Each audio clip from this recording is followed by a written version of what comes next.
Assalamualaikum warahmatullahi wabarakatuh. Salam jumpa dari kami. Semoga Allah Subhanahu wa taala berikan rahmat tentunya kepada kita semua. Amin ya rabbal alamin. Untuk kali ini kasih kami rekomendasi kabar tentang kisah kitab salawat Buddha. Ya, kitab salawat yang pertama kali ditulis. Beliau adalah Ka'ab bin Zuhair, penulis Buddha pertama, mantan pembenci Nabi Muhammad SAW yang pernah dihalalkan darahnya oleh Nabi dan para sahabat untuk ditiadakan. Tuduhan syirik dan bid'ah kepada orang yang membaca dan orang yang mengamalkan qasidah Burda memperlihatkan bahwa orang itu kurang paham sejarah dan riwayat Nabi Muhammad SAW. Al-Burda adalah kata yang diambil dari bahasa Arab yang berarti jaket belang, bisa hitam putih dan warna lainnya. Maknanya sama dengan bitoan yang memiliki arti sama secara harfiah bitoan. Semisal jaket yang bisa digunakan kebanyakan orang. Qasidah Burdah yang ternama dengan makna Burdah bermakna jagat memiliki kisah tersendiri. Konon pada masa Rasulullah SAW ada seorang penyair sakti bernama Ka'ab bin Zuhair bin Abi Salma. Beliau wafat pada tahun 662 Masehi. Penyair tersebut dalam tiap kata yang dikemas dapat menjadi sihir tersendiri bagi pembaca atau yang hanya cukup mendengarnya. Burda secara istilah berarti mantel atau jubah. Akan tetapi istilah tersebut kini lebih terkenal untuk merujuk pada syair-syair remadah atau pujian kepada Nabi Muhammad SAW. Pujian ke Nabi mempunyai banyak versi dan jenis. Di Indonesia kita mampu mengenal qasidah Burda lil Imam Busiri atau Burda pertama milik Ka'ab bin Abi Zuhair. Burda merupakan suatu qasidah yang berisi syair tentang pujian atau sholawat kepada Nabi Muhammad SAW. Burda sering dilantunkan, terutama oleh kaum Nadiyin. Qasidah Burda memang selalu didengungkan oleh para penciptanya setiap saat. Ada beberapa khasiat Burda yang perlu dan wajib kita ketahui. Selain menyembuhkan penyakit, keutamaan lainnya adalah membaca salat Burda satu kali lebih utama daripada membaca amalan Da'il Khairat sebanyak 70 kali. Hal tersebut diceritakan oleh Habib Husain bin Muhammad Al-Habsyi, seorang ulama yang biasa memimpin majelis untuk mengamalkan Da'il Khairat di Mekah. Namun, kita juga wajib mengetahui sejarah munculnya kata-kata Burda. Istilah Burda sendiri muncul pada saat masa Rasulullah SAW. Pencipta Burda pertama kali adalah Ka'ab bin Zuhair yang hidup pada masa Nabi Muhammad SAW masih hidup. Beliau mulanya adalah seorang pembenci Nabi Muhammad SAW kelas wahid. Dalam setiap mencela dengan celaan yang sangat buruk dan menyakitkan. Ka'ab bin Zuhair merupakan seorang penyair Arab, anak laki-laki dari seorang penyair besar yang puisi-puisinya masuk dalam antologi puisi Mu'allaqat, yaitu Zuhair bin Abi Salma. Pada masa sebelum Islam, bangsa Arab di Hijaz memiliki kebiasaan untuk menggelar festival puisi tahunan di pasar Uqad di pinggiran kota Mekah. Sebagai penghormatan, puisi-puisi tersebut dari festival ini yang menang akan digantungkan atau dipajang pada dinding Ka'bah sehingga kemudian dikenal sebagai puisi Mu'allaqat atau puisi yang digantung atau dipajang. Bahkan puisi ini dipajang bukan hanya di depan Ka'bah tapi juga masuk ke dalam Ka'bah. Profesi sebagai penyair pada masa itu hampir sama dengan profesi penyanyi pada saat ini. Bahkan, sebuah syair terkenal berfungsi sama seperti media berita pada era hari ini. Seorang penyair terkenal akan menjadi kaki tangan raja yang berkuasa dan tentunya pasti dipenuhi dengan segala kemewahan sebagai kepercayaan raja. Oleh karenanya, profesi penyair pada masa itu sangat menjanjikan dengan kekayaan harta.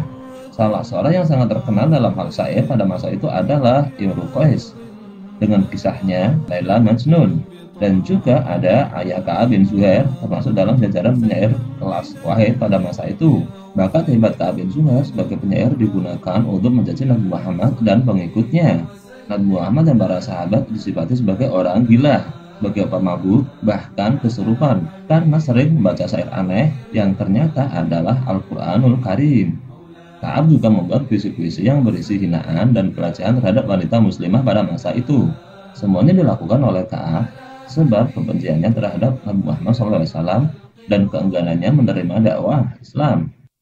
Pengaruh puisi-puisi Hobbes sangat kuat. sehingga dia menjadi salah satu dari kelompok orang yang divonis mati oleh Nabi Muhammad. Para ulama menyatakan ada sekitar 9 orang pria dan 8 orang wanita yang mendapat vonis itu. Selain Ka'ab, orang yang masuk duluan Islam pada masa itu adalah Wahsy bin Harb. Dia adalah pembunuh paman Nabi dalam perang Uhud. Ka'ab pertama kali mengetahui vonis dirinya diburu dari adiknya yang bernama Ujair bin Abi Salma yang telah masuk Islam terlebih dahulu. Pada masa itu, ada 3 golongan yang menjadi sorotan. Yang pertama adalah syair, orang pujangga. Yang kedua adalah sihir, bukan sihir. Dan yang ketiga adalah kahin, dukun. Syair-syair yang luar biasa dari Ka'ab membantir hati para pembenci Nabi untuk lebih membenci beliau. Kalau ratusan kata yang ia lontarkan, masyarakat setempat langsung hafal dan membacanya. Bahkan anak kecil pun ikut memeriahkan Allah pada Nabi Muhammad. Hal itu membuat resah segenap sahabat. Mereka kemudian menemukan ide jitu untuk menghilangkan penyair tersebut, dan ide tersebut ternyata diamini Rasulullah SAW. Setelah diadakan musyawarah singkat, para sahabat berlomba untuk bisa melenyapkan penyair ulung yang kerap menjalan-jalankan utusan Tuhan di depan khalayak itu. Kemudian Uzair mengirim surat ke kakaknya, yaitu Ka'ab, untuk mengabarkan tentang vonis tersebut dan menyarankan agar kakaknya menghadap dan meminta maaf kepada Nabi Muhammad SAW. Sang adik Uzair berkeyakinan sifat pemaaf Nabi Muhammad lebih besar dari marahnya. Awalnya Ka'ab enggan minta maaf. Dia lebih memilih mencari perlindungan kepada suku-suku Arab. Akan tetapi, tidak satupun yang bersedia memberinya perlindungan termasuk kabilahnya sendiri. Ya, dia putus asa. Yang akhirnya, Ka'ab memutuskan untuk menghadap Nabi Muhammad SAW ke arah sendiri. Para sejarawan menyebutkan bahwa peristiwa ini terjadi beberapa tahun setelah Perang Hunain. Menghadapnya Ka'ab adalah simbol keberanian dan patriotisme dari sahabat Nabi yang bernama Ka'ab bin Abi Zuhair. Karena apa? Dia yang sudah divonis dan dihalalkan darahnya mau menghadap Nabi Muhammad SAW yang tentunya di samping-sampingnya ada sahabat Umar bin Khattab. Dan begini kita selanjutnya. Suatu ketika saat Nabi Muhammad dan para pemuda padang pasir berkumpul dengan sahabatnya, datang seorang misterius bercadar hitam berlutut di hadapan beliau seraya berkata, "Hai Muhammad, aku dengar ada seorang penyair yang memprovokasi masyarakat untuk membencimu." Begitu tanyanya. "Benar," begitu jawab Nabi dengan jawaban singkat. "Dan lagi, kau halalkan sahabat-sahabatmu untuk membunuhnya?" Begitu tanya sang pemuda yang bercadar. "Iya benar," begitu jawab Nabi. "Dan bagaimana jika sang pujangga bersembuh padamu dan bertobat atas perbuatannya nistanya itu?" Sang Nabi menjawab, "Aku akan memaafkannya." Begitu jawab Nabi dengan nada lugas. Dan sesaat suasana jadi hening. Lelaki di balik cadar itu tiba-tiba membuka cadar dan mempersilahkan Nabi untuk bertindak apa saja terhadap dirinya. Dan seketika banyak sahabat berebut ingin membunuh Ka'ab. Akan tapi sebelum hal itu terjadi, Ka'ab mengajukan permintaan pada Nabi. Permintaannya adalah sebelum dirinya menjadi bangkai, dia ingin membacakan puisi di hadapan Nabi. Puisi tersebut berisi 63 bait yang secara keseluruhan memuji segala sifat-sifat Nabi. Belum selesai Ka'ab mengekspor segala kekagumannya, Nabi memintanya berhenti dan menyematkan burdah sebagai bentuk hadiah kepadanya. Puisi pertama berkisah Nabi tersebut bernama Banat Su'ad yang dibaca secara spontanitas oleh penyair Ka'ab bin Zuhair. Syair tentang permintaan maaf Ka'ab bin Zuhair inilah yang menjadi terkenal sebagai burdah pertama.